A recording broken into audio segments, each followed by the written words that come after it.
Hello friend and अस्सलाम वालेकुम। Welcome to easy learning 700।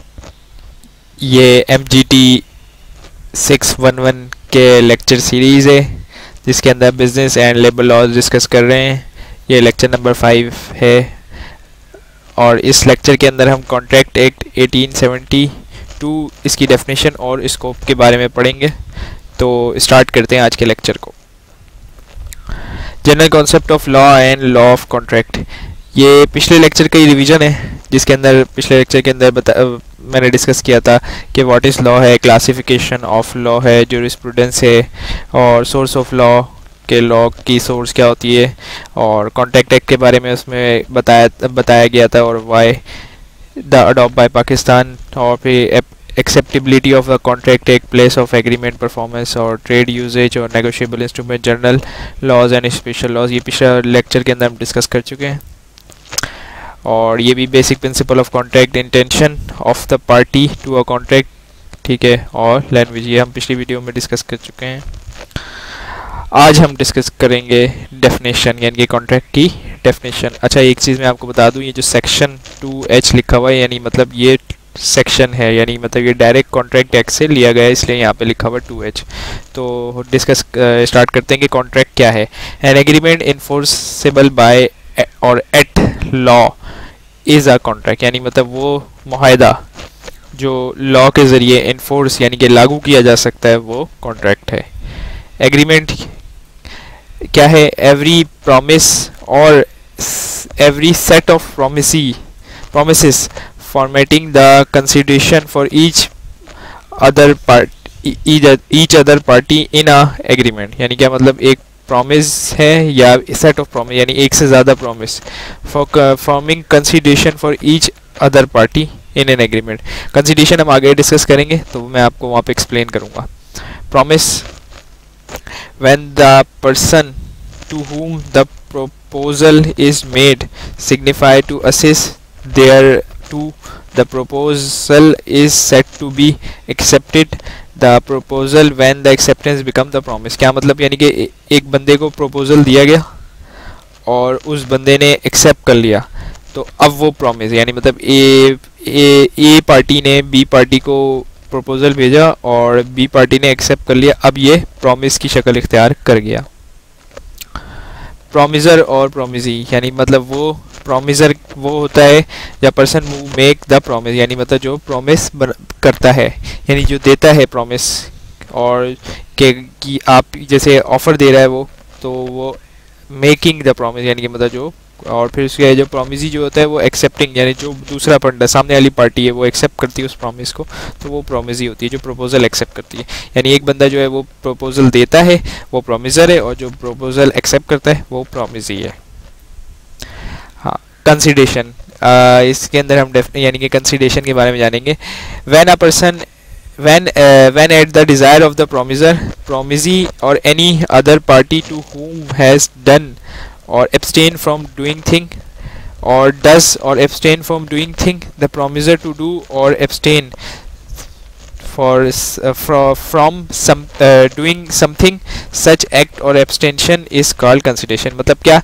एक promiser है, उसकी desire यानी मतलब उसकी डिज़ायर ऑफ द प्रोमिजर यानी उसकी ख्वाहिश पर प्रोमिजी यानी कि जो प्रोमिजी बंदा है वो या कोई और अदर पार्टी कोई चीज़ काम करे या किसी काम से रुक जाए या कोई काम करे और उससे रोक दिया जाए। प्रॉमिस टू डू यानी कि मतलब उसको प्रॉमिस कर रहा है कि वो ये काम करेगा और प्रॉमिस टू डू वो ये काम नहीं करेगा, और इस एक्ट को यानी मतलब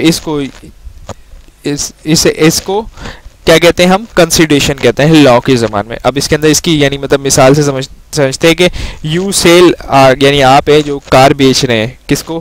बी को, मिस्टर बी को, किस में अंदर फॉर 8 लाख रुपए में, तो आपके लिए कंसिडरेशन क्या है? 8 लाख रुपए, और जो सामने वाला पार्टी है उसके लिए कंसिडरेशन क्या है? उसको कार मिलेगी। मतलब एक्सचेंज क्या होगा? जैसे अगर आप कार की जगह यहाँ पे मोबाइल रख लें तो आप अपना मोबाइल बेच रहे हैं तो आपके लिए कंसिडरेशन क्या है? जो मोबाइल की कीमत है, अब वो मिसाल दे दें 10,000 रुपये, और उसके लिए कंसिडरेशन क्या है? उसको मोबाइल मिल रहा है। और ये ज़रूरी नहीं है कि कंसिडरेशन के अंदर वैसा ही मिले, यानी मतलब जो नोट है वही मिले, ज़रूर हो सकता है, लेकिन ये कंसिडरेशन नहीं कहलाई जा सकती कि gift by a father to a son out of natural love. मतलब क्या है कि किसी फादर, यानी मतलब फादर ने आपको कोई चीज़ गिफ्ट कर दी, जैसे आपको बचपने में साइकिल गिफ्ट कर दी, तो अब जाहिर सी बात है ये तो एक फादर की नेचुरल लव की वजह से था ना, तो जाहिर सी बात है आपने उनको कोई कीमत तो अदा नहीं की, यानी पैसे तो नहीं दिए, तो ये कंसिडरेशन नहीं है। वॉइड एग्रीमेंट यानी मतलब वो एग्रीमेंट जो एग्रीमेंट है ही नहीं, समझ लें। तो an agreement not enforceable by law is set to be avoid, यानी मतलब वो मुआहदा जो लॉ के ज़रिए लागू नहीं किया जा सकता, वो वॉइड है। Important point regarding void agreement, इसके अंदर स्कोप देखा जाता है। वॉइड कॉन्ट्रैक्ट है, कॉन्ट्रैक्ट ही वॉइड है, माइनर से कॉन्ट्रैक्ट कर लें, ये तो हम डिस्कस करेंगे कि क्या आगे चल के कि वॉइड कॉन्ट्रैक्ट में क्या क्या होता है। और party not competent to make a contract, मिसाल दे दिया किसी आप अपने इन्फेंट यानी मतलब छोटे बच्चे से, बहुत ही छोटा बच्चा 2 या 1 साल के बच्चे से कॉन्ट्रैक्ट कर लें किसी बात का, तो जाहिर सी बात है वो तो कम्पिटेंट है ही नहीं बच्चा। या फिर एक बंदे से बंदे से कॉन्ट्रैक्ट कर लें जो लूनाटिक है, यानी जो माजूर है, मेंटली दिमागी तौर पे माजूर है। और agreement must be in proper form, यानी मतलब एक पूरा प्रॉपर फॉर्म में होना चाहिए, ये नहीं कि आपने चुपके से बोल दिया कि भाई ये एग्रीमेंट है और वो सामने वाली पार्टी को पता ही नहीं चला कि क्या हुआ, तो प्रॉपर होनी चाहिए, एक तरीका होना चाहिए उसका। Scope of contract under the section 2H, ठीक है। To understand the definition of contract we need to understand the following definitions on which the contract is based। proposal यानी मतलब किसी चीज़ का ऑफर, यानी मतलब प्रपोज करना, यानी कि कोई चीज़ आप किसी चीज़, ये जैसे आप को मतलब कोई चीज़ प्रपोज की जा रही है, जैसे अगर आप मिसाल दे दिया है कि आप मार्केट में जाते हैं, तो आप गए कि किसी भी मोबाइल शॉप पे चले गए, ठीक है, या आप गुजर रहे थे तो मोबाइल वाले ने आपको बुला लिया, तो उसने क्या किया, प्रपोज किया, आपने एक्सेप्ट कर लिया, एक्सेप्टेंस हो गई, ठीक है। प्रॉमिजी आपको आप प्रॉमिसर है, वो प्रॉमिस है, यानी मतलब प्रॉमिस क्या मतलब कि आपके दरमियान, यानी आप उसको पैसा देंगे, वो आपको मोबाइल दे देगा, प्रॉमिस हो गया ये, ठीक है। हम डिस्कस कर चुके हैं पहले प्रॉमिस। और प्रॉमिसर, वो प्रॉमिसर है और आप प्रॉमिसी है। कंसिडरेशन यानी मोबाइल के बदले पैसे उसको मिल जाएंगे और आपको मोबाइल मिल जाएगा। और एग्रीमेंट, जैसी बात है ये एग्रीमेंट था, तभी तो आपने उसको, यानी कि मतलब एग्रीमेंट होगा इसके दरमियान, एग्रीमेंट होता ही है, जाहिर सी बात है आप ऑफर कर रहे हैं, वो आप एक्सेप्ट कर रहे हैं, तो एग्रीमेंट है। ओरल एग्रीमेंट भी हो सकता है, रिटर्न भी हो सकता है। अब promise under the contract act stand for acceptance proposal offer, यानी मतलब ऑफर दी जा रही है किसी चीज़ की, उसको एक्सेप्ट करने वाला प्रॉमिस, यानी मतलब प्रॉमिस बनता है जब वो आप उसको एक्सेप्ट करते हैं। Acceptance of a conditional offer led to accept of the proposal, यानी मतलब क्या एक्सेप्टेंस कंडीशन क्या है उसकी, यानी मतलब एक्सेप्ट होगा, एक्सेप्टेंस मतलब क्या है, एक्सेप्ट कंडीशन जो दी, जैसे आप कंडीशन, जैसे आप किसी के पास जाते हैं और उसको कंडीशन के तौर पे आप देते हैं क्या कि भाई ये मोबाइल जो है वो आप एक्सचेंज कर लें, यानी मतलब आपने ऐसी ऑफर दी कि आप एक्सचेंज कर लें, लेकिन क्या कंडीशन उसने रख दी कि आपका मोबाइल जो है वो है तो अच्छा, लेकिन जो नया मोबाइल है वो उससे थोड़ा महंगा है, तो आपको एक्स्ट्रा एडिशनल पैसे देने पड़ेंगे। तो ये उसने ऑफर में कंडीशन रख दी, लेकिन आपने तब भी एक्सेप्ट कर लिया, तो आपका मोबाइल एक्सचेंज भी हो जाएगा, लेकिन आपको एक्स्ट्रा पैसे भी देने पड़ेंगे, तो ये कंडीशन वाली बात है। Communication of an offer is necessary led to an acceptance, मतलब क्या आपको वो बताए, मतलब कम्युनिकेट करे। अब जैसे मिसाल दे दिया है, ये ऑफर कोई बड़ी कंपनी है वो एक्सचेंज ऑफर निकालती है, लेट सपोज कर लें कि पुरानी जैसे अक्सर होता है मैट्रेस के ऑफर आते हैं कि भाई पुराना गद्दा दें और नया गद्दा लें, अक्सर मैट्रेस के आते हैं, तो उसके अंदर क्या होता है कि वो आपको कम्युनिकेट करते हैं, किसके ज़रिए, टीवी एडवर्टीजमेंट के ज़रिए, अखबारों के अंदर एडवर्टीजमेंट देते हैं, बड़े बड़े इश्तिहार लगाते हैं, होर्डिंग्स लगाते हैं और बोलते हैं कि भाई पुराना गद्दा दें और नया एक्सेप्ट, तो क्या कम्युनिकेशन इस तरीके से होती है। अब if accepted offer requires the terms of the contract as to be reduced in the written in such condition the contract of the the written of writing of a contract would only constitute the completion of the formalities and shall not have any effect on the validity of the acceptance. मतलब क्या, इसका मैं आपको cross बताता हूँ, यानी कि मतलब जब आप लिख रहे थे कॉन्ट्रैक्ट को तो उसके अंदर कुछ टर्म्स एंड कंडीशन अगर आपने छोटी मतलब कम भी कर दी तो उसकी जो कॉन्ट्रैक्ट की असल वैलिडिटी है उस पर कोई असर नहीं आएगा. अब कॉन्ट्रैक्ट बाय कॉरेस्पोंडेंट यानी क्या मतलब, the entire correspondent exchange between party shall be looked into for the propose of assisting to complete the contract. मतलब क्या, उसके जो कॉन्ट्रैक्ट है यानी कि मतलब जो पार्टी है वो shall looking into propose to assessing the completion, यानी कि जो कॉन्ट्रैक्ट है वो कंप्लीट होना चाहिए. कंप्लीट के लिए वो पार्टी जो है, यानी मतलब आपने जाहिर सी बात है कि कॉन्ट्रैक्ट जो है वो कंप्लीट नहीं होगा तो इनकम्प्लीट कॉन्ट्रैक्ट होगा और वो गलत बात है. यानी आपने किसी चीज़ से कॉन्ट्रैक्ट किया कि भाई हम, जैसे मिसाल दे दिया कि बिल्डिंग बनाएंगे तो आधी बिल्डिंग नहीं बना सकते, ऐसा नहीं है, कंप्लीट होना चाहिए. ठीक है. Promisor and promisee can not be the same party. मतलब क्या, आप अपने आप से कॉन्ट्रैक्ट नहीं कर सकते. जैसे मैं प्रोमिसर भी हूँ, मैं प्रोमिसी हूँ, ये नहीं हो सकता.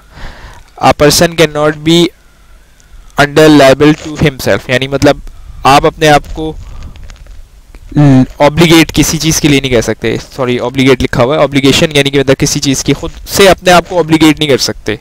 ठीक है. In case of a party there must be at least two party. Partnership यानी फॉर्म होगी, किसी भी किस्म की पार्टनरशिप यानी कि शराकतदारी कायम होगी तो उसके अंदर ज़रूरी है कम अज़ कम 2 पार्टीज़ का होना ज़रूरी है. ज़्यादा से ज़्यादा तो कितनी भी हो सकती हैं, ये तो पार्टनरशिप एक्ट कहता है, लेकिन कंपनी एक्ट कहता है कि मैक्सिमम 20 होंगे. तो ये खैर हम बाद में डिस्कस करेंगे आगे चल के. और mortgages can not be sell mortgage property to himself. ये मॉर्गेज वाले बात आगे हम डिस्कस करेंगे, लेकिन ये कि मैं बता देता हूँ, जैसे मॉर्गेज का मतलब ये तो किसी चीज़ के एवज, जैसे मिसाल दे बैंक में आपको थोड़ा सा मिसाल दे देता हूँ कि भाई आप कोई, जैसे मिसाल दे दिया है कि आप बैंक के पास सोना रखवाते हैं और उनसे लोन ले लेते हैं, तो ये मॉर्गेज की छोटी सी मिसाल है. वैसे तो हम डिस्कस करेंगे आगे, लेकिन ये की छोटी सी मिसाल है. तो अब ये नहीं हो सकता कि आप ही मॉर्गेज अपनी चीज़ खुद करें और खुद ही उस, यानी मतलब can not be sell to the property himself, यानी खुद ही अपने आप को मॉर्गेज करें और खुद ही बोले कि भाई मैं, यानी अपने ही मॉर्गेज अपने ऊपर ही अप्लाई करें, ऐसा नहीं हो सकता. अब स्कोप ऑफ प्रपोजल अंडर. ठीक है. Mayor proposal offer does not constitute any liability, यानी मतलब liability constitute करेगा, सही है. और accepted offer lead to a promiser, यानी मतलब promiser को एक्सेप्ट करना पड़ेगी. प्रॉमिस ऐसे तो प्रॉमिस तक हो गई इसलिए कि वो प्रॉमिस बनेगी, इसलिए क्योंकि वो एक्सेप्टेंस होगा. Invalidation of the quotation to be offered some orders cannot be constitute a proposal or contract would come into force only when invitee place an order and invitee accept it. मतलब क्या, अब जैसे आप मिसाल दे दिया है कि एक बंदे को आप ऑफ़र दे रहे हैं किसी यानी कि मतलब सिर्फ ऑफ़र दे रहे हैं और वो एक्सेप्ट कर नहीं रहा, तो अब ये कॉन्ट्रैक्ट नहीं बनेगा. लेकिन अगर जैसे मिसाल दिया ऑनलाइन शॉपिंग आप करते हैं, जैसे आप ऑनलाइन कोई चीज़ ख़रीदते हैं तो आपने अपना ऑर्डर प्लेस कर दिया और वहाँ से भी उसने उस ऑर्डर को प्रोसेस करके आप तक डिलीवर्ड कर दिया, तो ये क्या हुआ, यानी आपने ऑर्डर प्लेस किया अपना, ठीक है, और आपको वापस यानी मतलब आपकी जो प्रोडक्ट थी वो मिल गई.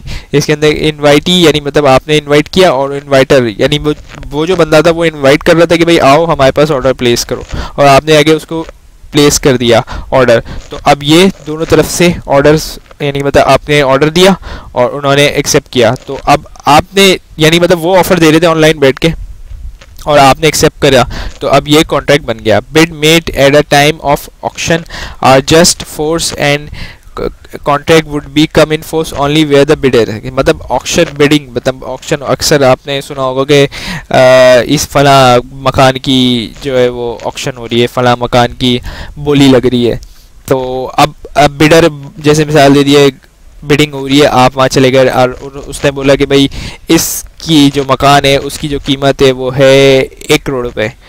तो आपने बोला कि ठीक है 1 करोड़ रुपये सही है। अब आपने क्या किया, उसकी बिड एक्सेप्ट कर रही और आपने बोल दिया कि ठीक है मैं 1 करोड़ रुपये में लेने के लिए तैयार हूँ, तो वेल एंड गुड हो गया। लेकिन अगर उसने बोला 1 करोड़ रुपये, आप हैं या फिर और भी जो लोग बोल रहे हैं यार ये तो महंगा है और किसी ने बिड ही नहीं दी, तो अब उसने ऑफर तो दी लेकिन एक्सेप्ट आपने नहीं की, तो अब ये इन्फोर्स तभी होगा, यानी मतलब अब वो इन्फोर्स नहीं हो सकता क्योंकि जाहिर सी बात है ऑफर थी लेकिन आपने एक्सेप्ट नहीं की। लेकिन एक ऑफर जो है वो ओनली इन्फोर्स क्या होगा, जब बिड एक्सेप्ट होगी। Consideration must be annex to the contract, यानी कंसिडरेशन जो है वो उसके साथ जुड़ी हुई होनी चाहिए। कंसिडरेशन क्या है, कॉन्ट्रैक्ट के साथ जुड़ी हुई होनी चाहिए। Promise without consideration is not a contract, यानी मतलब कोई भी किसी भी किस्म का प्रॉमिस है वो कंसिडरेशन के बगैर कॉन्ट्रैक्ट बन ही नहीं सकता, क्योंकि कॉन्ट्रैक्ट की डेफिनेशन के अंदर हमने पढ़ा था ना कि डू और एब्सटेन फ्रॉम डू, यानी मतलब काम करेगा या फिर किसी चीज़ से दूर रहेगा। तो जाहिर सी बात है जब वो कंसिडरेशन ही नहीं है तो वो कॉन्ट्रैक्ट कैसे हो गया।